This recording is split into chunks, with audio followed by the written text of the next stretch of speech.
In this lecture, we're going to continue our coverage of the anatomy of the respiratory system, and we're going to continue to move inferior towards the lungs.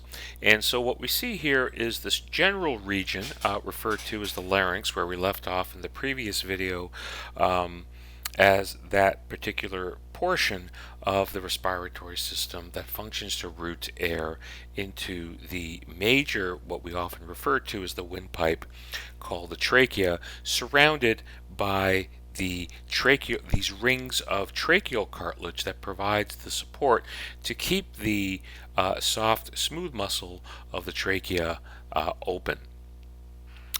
As we continue to move, the trachea bifurcates at what's called the site of carina, which is where the windpipe breaks into the right and left portions.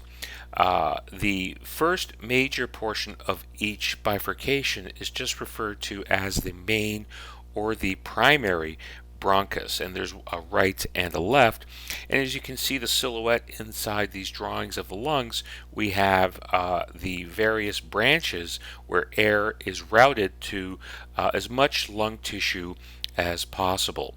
And the next layer of branching that we see here from the primary bronchus is just simply referred to as the lobar or the secondary bronchus. There are three on the right hand side, which corresponds to the three lobes on the right hand side, and only two on the left, since there are only two lobes of the lung on the left hand side. Those secondary bronchi, plural, branches into a segmental or tertiary bronchus, as you can see pictured here, and we have now many more branches, smaller branches, but many branches where we see air continues to get distributed to different parts of the lung tissue.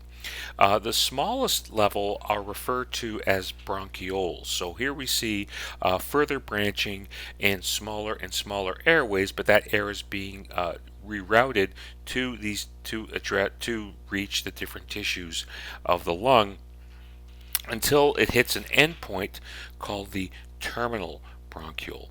The diaphragm muscle is the major inspiratory muscle. So when this muscle contracts, it will actually move inferior and will pull on the lung tissue, increasing the volume, the size of the lung tissue, and that creates a vacuum. And that vacuum will pull air into these air passageways. As we take a closer look at the anatomy of the lung, what we're looking at here are the medial portion of the lung with cross sections of the various tissues that make up the lung. So on the left-hand side here, what we're looking at here is the right lung medial portion and the left lung medial portion. And starting with the right lung, we have what's called a horizontal fissure. We have a middle lobe, and so recall the right lung has 3 lobes, left lung has 2 lobes. The oblique fissure, this very clear separation of tissue that defines these different parts of the lungs. And we have an oblique fissure as it runs at a diagonal on both the right and left sides.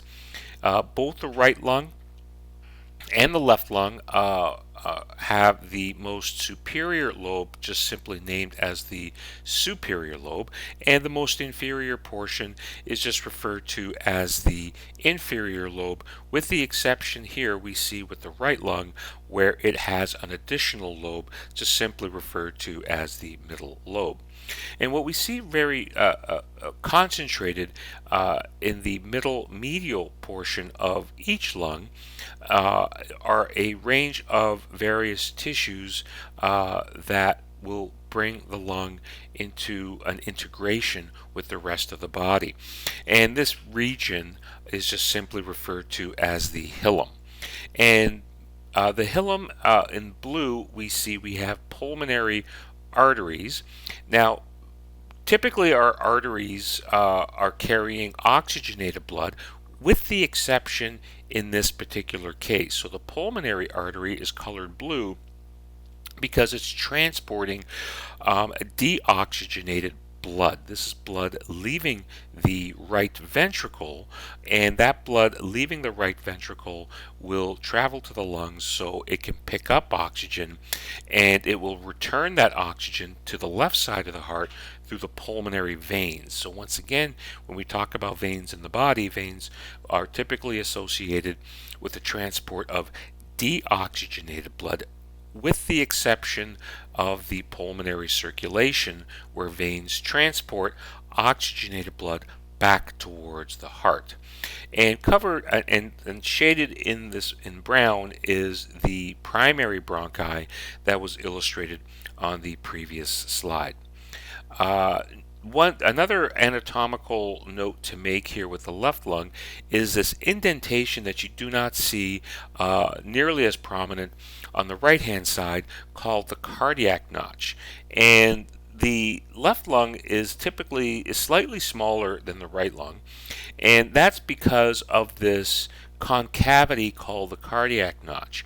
And this is a portion that accommodates the presence of the heart, which is situated between the lungs, but the heart is located slightly left of the midline of the body, and the indentation here provides that accommodation.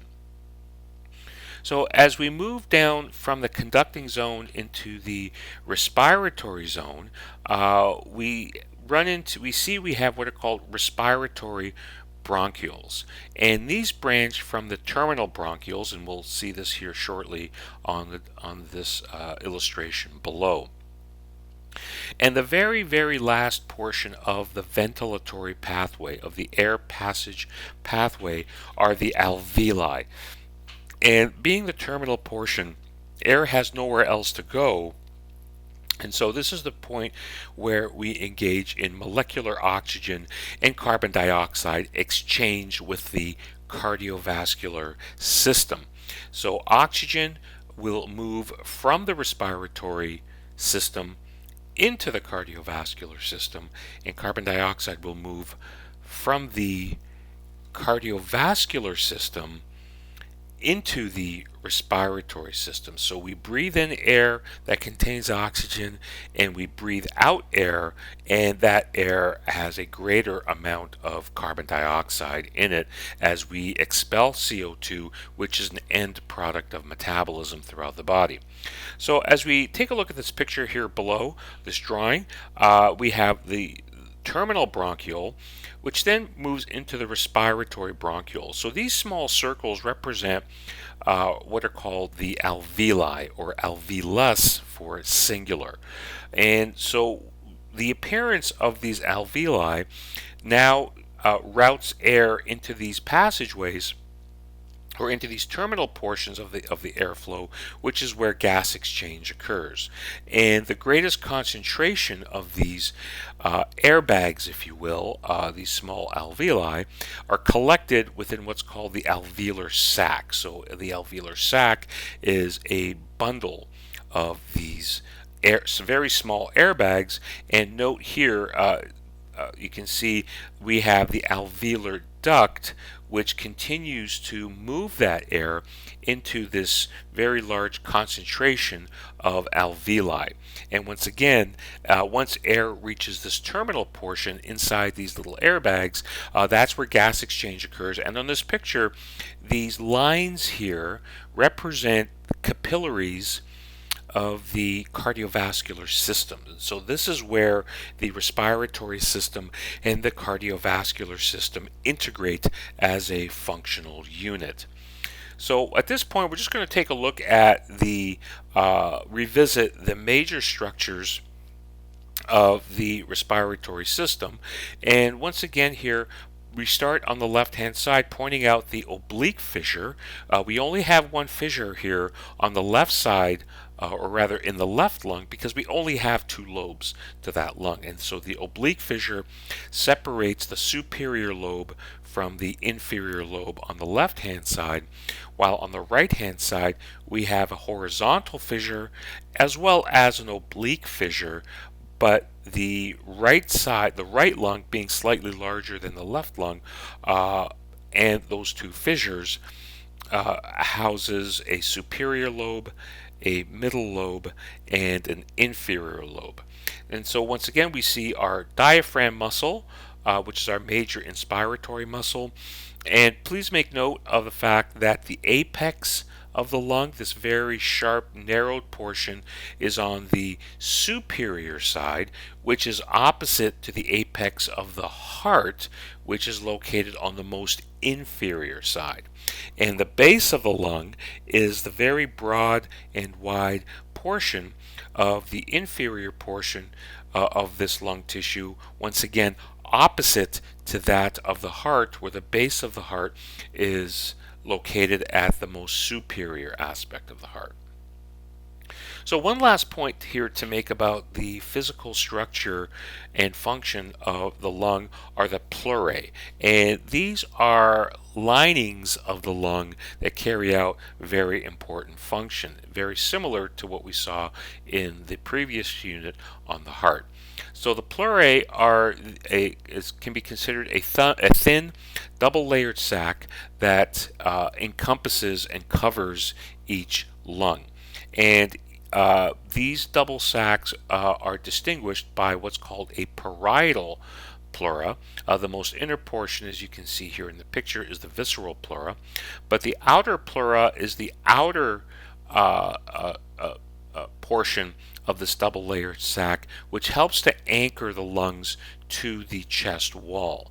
And being the most outer layer, this layer is actually continuous around the heart and forms a connection between the lungs. The most inner layer is the visceral layer, and the most visceral layer is the layer that plays a more important role with maintaining the structure of the lungs.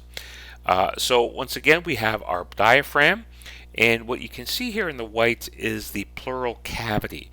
And the pleural cavity is formed as a very small region filled with fluid between the two layers of the parietal pleura. And so the visceral pleura, let's come back to this. The visceral pleura is attached to the surface of the lung, as you can see here in this picture. And the visceral pleura and the parietal both set up that pleural space. So it's this very thin layer or space between those two layers, and as indicated just a moment ago, there is a fluid contained in that layer that helps to not just lubricate the membranes of the lungs, but it actually helps to ensure that the lungs remain inflated.